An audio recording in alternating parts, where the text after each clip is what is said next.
Ibadan's bustling Iyana Church. The marketplace hummed with life, every inch of the narrow streets crammed with people haggling over prices, merchants calling out their wares, and the rhythmic thud of bustling life. The air was thick with the sounds of voices, clinking coins, and the occasional honk of a passing car or okada. But beyond the frenzy, there was one thing that all the people could agree on: Amala and Ewedu, the traditional Ibadan dish that had become the heartbeat of the market. It was not just food, it was a social event, a shared experience that drew everyone in, from the bustling traders to the weary bus drivers and curious passers-by. The combination of amala, made from yam flour and served in smooth, healthy clumps, paired with the slippery, savory ewedu, a stew made from jute leaves, was irresistible. No meal could rival it, especially when topped with pomo or tender chunks of meat. It was hearty and satisfying, and the flavors had a way of making everything else fade into the background. No one could resist the allure of a steaming bowl of amala and ewedu.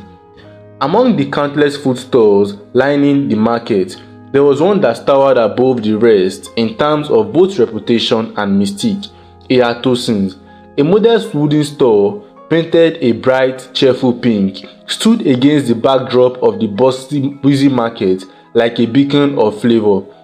It was humble in appearance, no fancy signs, no grand decor, but its fame spread like wildfire. In fact, a simple, handwritten sign above the store proclaimed, "Iya Tosin, home of the best amala and ewedu." This small, unassuming place was always packed with customers. Traders would stop by for a quick bite before returning to their stalls. Bus drivers would grab a meal to sustain them during long trips, and families would come in the evening to enjoy a warm, filling meal. People came from all corners of Ibadan and beyond, drawn in by the delicious smell that always wafted from the store. But what made Iya Tosin's restaurant truly unique was not just the quality of the food, it was the mystery that surrounded it. Despite the constant activity and busy crowd, there was something strange about the place. No one, not even the most regular patrons, had ever actually seen Iya Tosin herself prepare the food. There was always the sound of clanging pots, the aroma of simmering stew, and the rhythmic stirring of spoons in the back kitchen. But the woman who owned the place was never seen cooking. She was always present, always smiling, and always serving the food. But no one could ever recall seeing her actually make the amala and the ewedu that had people running in droves. It was as if the food simply appeared out of thin air, served to perfection every time. But despite this mystery, the people of Ibadan didn't mind. They didn't care to ask questions because every dish served was more than satisfactory. The food spoke for itself, and the loyalty to Iya Tosin was unwavering. There were whispers, of course. Some said she had a secret recipe passed down from ancient generations. Others joked that she had a magical touch, able to make the best amala and ewedu without even trying. But in the end, no one really questioned it. Iya Tosin was loved, and that was all that mattered. Amid the everyday bustle of Iya Tosin's restaurant, Segun, a university student in his final year, found himself battling his own crisis. As the only son of Oluwabumi, a single mother struggling to support her 4 children through their higher education, Segun's life was filled with pressure. His mother had worked tirelessly to ensure that all of her children received an education, but the burden was beginning to take its toll. With the school fees mounting and Segun's final exams approaching, there was a real fear that he wouldn't be able to complete his studies. The weight of his academic future was heavy on his shoulders, and as each day passed, the worry mounted. In a desperate attempt to solve his financial woes, Segun turned to his friend Tolu, who was well known for his connections in the area. Tolu, aware of Segun's predicament, mentioned Iya Tosin's restaurant as a possible solution. "She's always looking for extra hands in the evenings," Tolu explained. "The pay is decent and you can make some quick cash to cover your fees. You should go check it out." Desperate, Segun didn't waste any time. He immediately set out for the stall, hoping that this would be his break. When he arrived, he found the stall as busy as ever, with people sitting at the wooden tables, chatting and laughing over steaming bowls of amala. He hesitated for a moment before stepping forward and approaching the counter. The aroma was so intoxicating that it almost made his stomach ache. He had heard so much about Iya Tosin's food, but he never imagined that the scent would have this kind of power over him. As he approached, Iya Tosin looked up from behind the counter and greeted him with a warm, welcoming smile. Her eyes sparkled as if she had been expecting him. "I'm so glad you came, Segun," she said, her voice smooth and comforting. "I had a feeling you'd be here soon." Segun was taken aback. How could she know his name before he even introduced himself? But the comfort in her words and her unshakable warmth quickly put him at ease. She took his hand and led him to the small back room where he would be working. The place was modest, cramped, with just enough room for Segun to stand behind the counter and serve customers. Yet, there was something about the place that made him feel strangely at home, as though it was meant to be. "You will do well here," Iya Tosin assured him, her voice brimming with confidence. "I've seen so many young men and women pass through here, but I know you have something special. You will thrive." Segun felt a surge of hope. Perhaps his job would indeed solve his problems. He was eager to begin, unaware that this seemingly small decision would lead him to a world filled with unsettling truths. As Segun worked his first few days, he fell into a routine, greeting customers, serving the food, and listening to the bustling market outside. But as he continued, he began to notice something strange. While he stood behind the counter, dishing out the perfectly cooked amala and ladling the rich, dark green ewedu onto plates, he never saw Iya Tosin in the kitchen. There were sounds coming from the back, pots clanging, stirring and sizzling, but no sign of her preparing the food. Yet, when customers ordered, the food was always ready, steaming hot and perfectly prepared, as though it had been waiting for them. One day, after the last customer had left and the restaurant had quieted down, Segun felt a strange pull, a feeling he couldn't shake. He lingered behind the counter, watching the kitchen door as if something inside it was calling him. His curiosity got the better of him and he quietly moved towards the door. Just as he reached for the handle, he heard the sound of footsteps behind him. "Segun, it's time to close up." Iya Tosin's voice came from behind, calm and knowing. Segun spun around, startled, but Iya Tosin's face held no hint of anger or surprise, just the same serene knowing smile. "Go ahead and rest. We'll talk tomorrow. You've had a long day." Her words left Segun unsettled, but he didn't know why.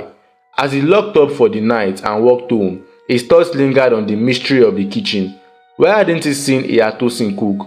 What was going on behind that closed door?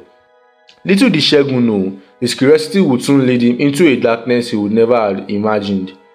The secret behind Iya Tosin's amala and ewedu was more than just an unusual cooking method.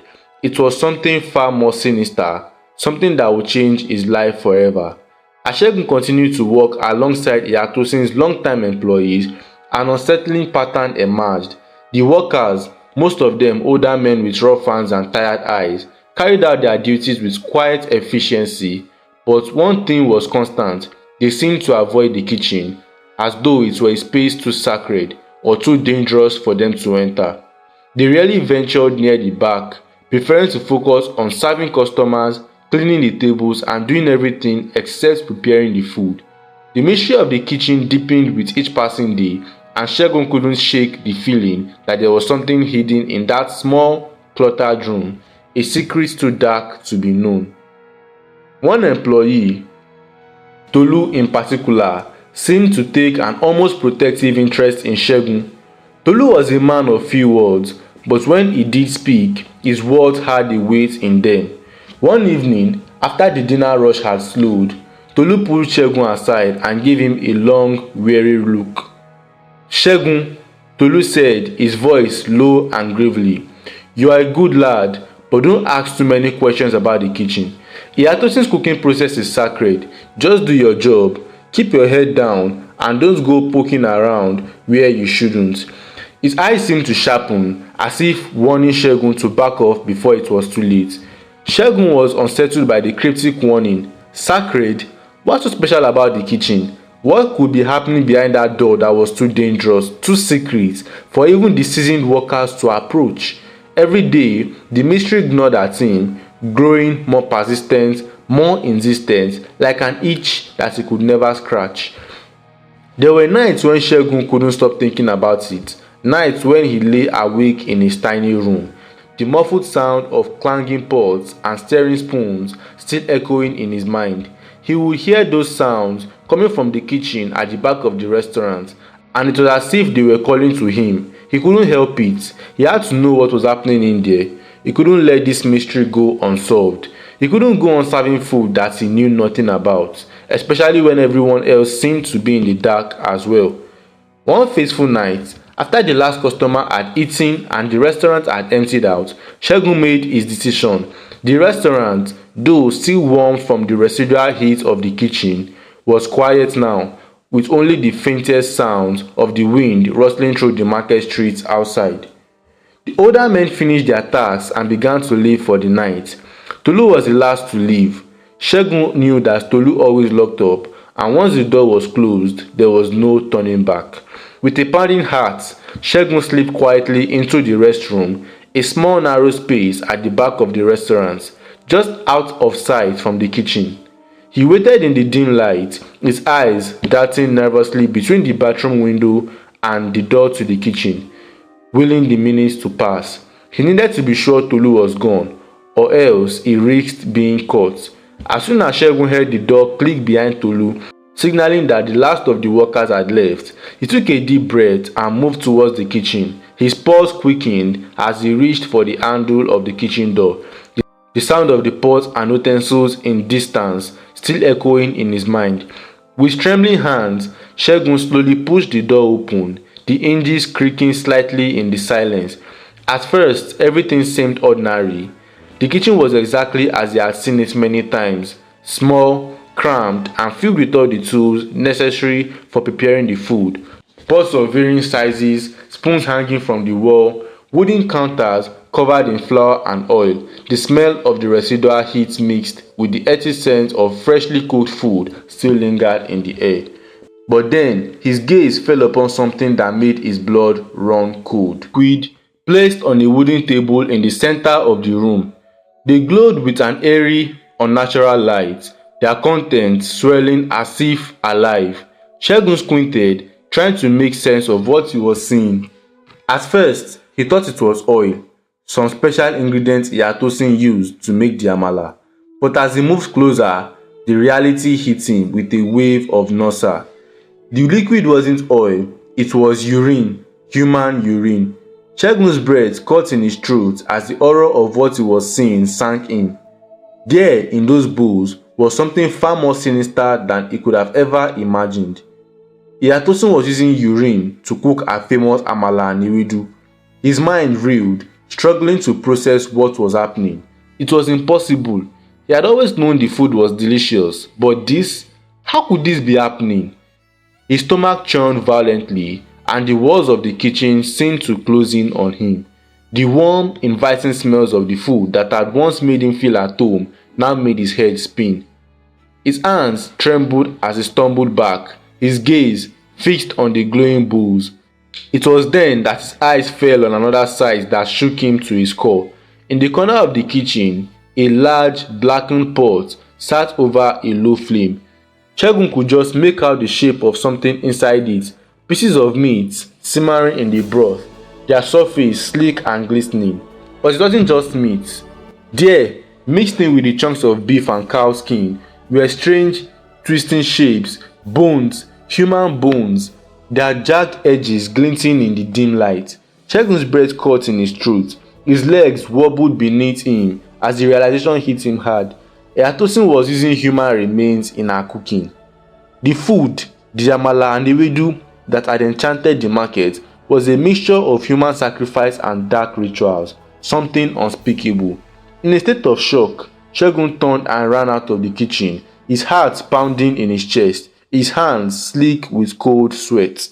His legs nearly gave out as he rushed out of the restaurant and into the empty streets, the cool night air slapping his face. His mind raced in a blur of confusion, horror and disbelief.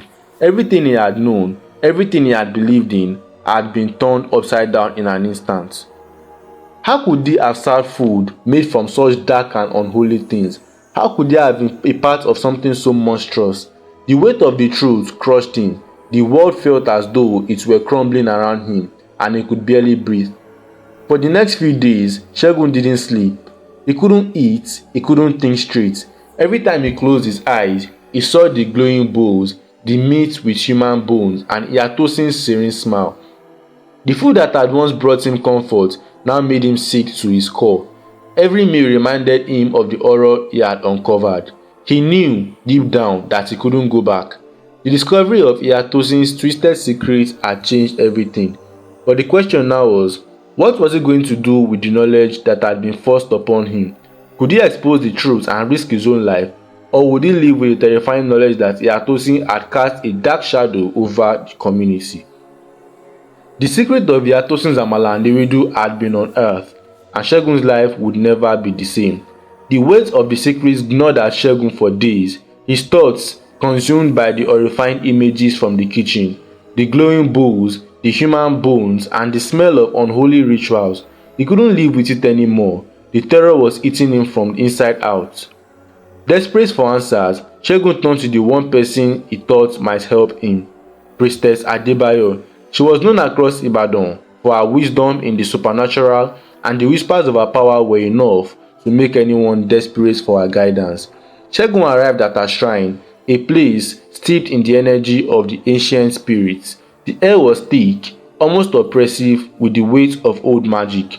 Priestess Adebayo was seated in the center of the room, her eyes glowing with an otherworldly light, as if she could see straight into Segun's soul. She gestured for him to speak, and with a heavy heart, he recounted the horrifying events he had witnessed at Iya Tosin's restaurant. The bowls of urine, the glowing liquids, the strange rituals, and the curse that now lingered over him. When he finished, the priestess was silent for a long time, her gaze unwavering as she absorbed his words. Finally, she spoke, her voice low and steady. "You are cursed," she said softly, her tone filled with the weight of truth. Iya Tosin has woven a spell through her food, a dark magic that is consuming you and everyone who eats her meals. But there is a way to break it. Segun's heart skipped a beat. Could there truly be a way out? Was there hope? The priestess nodded, as if reading his thoughts. The curse can only be broken if you force her to consume her own food. She must drink what she has used to bind you all. You must put the cursed food in her water bottle, not directly in front of her, but silently, so that she unwittingly consumes it. That is the only way. The words struck Segun like a thunderbolt. To force Iya Tosin to drink the very food that had caused him to trick her into consuming the dark magic, it felt like the last desperate move. He didn't understand how it would work, but he had no other choice. With a newfound determination, Segun returned to Iya Tosin's restaurant the next day. It was as busy as ever, with customers seated at the tables, happily devouring plates of Amala and Ewedu. The air was filled with the familiar sounds of laughter and clinking cutlery, but to Segun, it all felt different. The very smell of the food seemed tainted now. His heart beat erratically as he stepped into the bustling kitchen, preparing for what he knew had to be done. Iya Tosin greeted him as usual, her smile radiant, her presence as warm as ever. She didn't seem to notice the change in him, the weight of the secrets he carried. "Back again, Segun," she said, her voice filled with genuine affection. "You must really love the food here." Segun forced a smile, nodding silently, but inside, his mind was already racing. The plan was simple: slip the cursed food into a water bottle and the curse would be broken. He had to act fast before his own resolve began to crumble. As he went about his duties, he saw Iya Tosin step away for a moment, speaking to a customer at the counter. Seizing the opportunity, Segun quietly grabbed a portion of the Amala and Ewedu. The food was steaming, and its delicious smell made his stomach churn. With trembling hands, he carefully placed the cursed food into a water bottle, being sure to mix it in so that it couldn't be seen. He closed the bottle with a snap, wiping his brow as he took a deep breath. Now, all he had to do was wait. The restaurant continued as usual, with no one the wiser. Segun tried to keep his nerves under control as the minutes dragged on. He watched Iya Tosin as she returned to her seat, a glass of water sitting in front of her. Without a second thought, she reached for the bottle, unscrewing the cap and taking a long drink, the coarse food now mixing with her water. Segun held his breath, waiting. Time seemed to stretch out, each second feeling like an eternity. At first, nothing happened. Iya Tosin continued with her work, speaking to customers, organizing the next round of orders. But then, as the minutes passed, Segun noticed a change in her demeanor. Her eyes began to dart around the room as if she were searching for something. Her face twitched. Then, the first tremor hit. Iya Tosin's body jerked, and her hand shot out to steady herself against the table. A low groan escaped her lips. The customers, still oblivious, glanced at her with confusion, but no one knew what was happening. The air in the restaurant grew thick, heavy with a strange energy, as though something was struggling to break free. Segun's heart raced, but he knew this was only the beginning. The curse was fighting back, trying to retain its grip on her.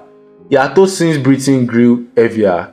She looked around, her eyes wild, as if she could feel the magic uncoiling inside her. Her lips parted, but no sound came out.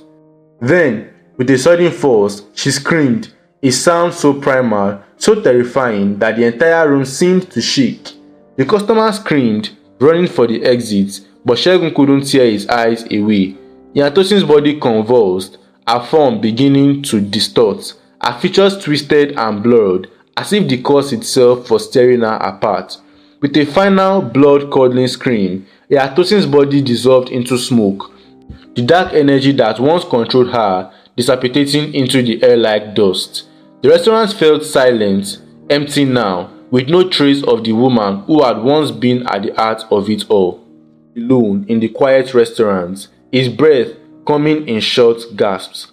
The curse had been broken, but the cost of it, the horror of what he had witnessed, was something that would haunt him for the rest of his life. The once thriving restaurant, the community that had relied on it, was now abandoned, the magic gone, and with it, the sinister force that had cast a shadow over them all.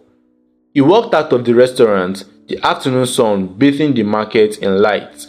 The people would never know what had truly happened. The curse was gone, but its impact would live on in Segun's memories. As he walked through the marketplace, his stomach finally settled, the sickness he had carried for so long slowly fading. But the lesson remained clear in his mind. Some secrets were better left uncovered, and some mysteries should never be unraveled. The curse was broken, but Segun's journey had only begun.